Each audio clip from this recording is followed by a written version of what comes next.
Welcome to the Midweek message. We're taking some lessons from the book of Ecclesiastes, and I'm reading in chapter 10 of the book, verses 10 and 11 from the New American Standard Bible. In Ecclesiastes chapter 10, verse 10, if the axe is dull and he does not sharpen its edge, then he must exert more strength. Wisdom has the advantage of bringing success.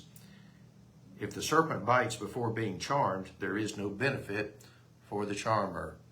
A couple of wise insights, profitable sayings by Solomon. Ecclesiastes chapter 10 and verse 10. If the axe is dull and he does not sharpen its edge, then he must exert more strength. Wisdom has the advantage of bringing success. You can work hard, they say, or you can work smart. I think that the biblical admonition would be to do both.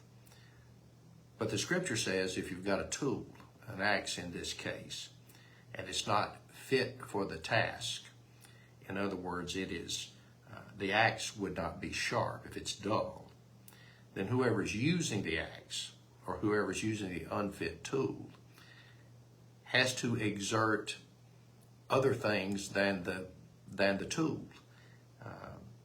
The axe won't cut just by itself, so you have to give more strength, and the duller it is, the more strength needs to be applied.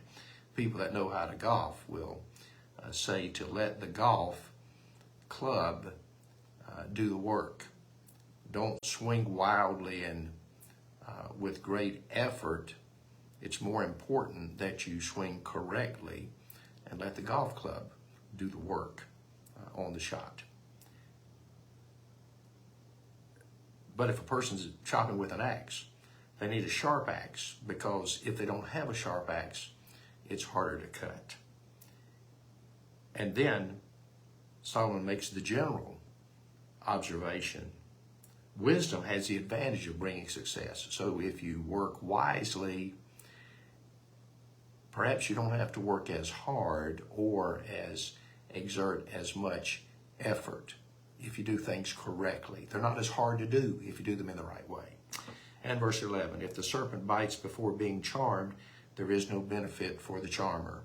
Now this is playing off the idea that snakes, even poisonous snakes, could be enchanted by music and become tame and not apt to bite.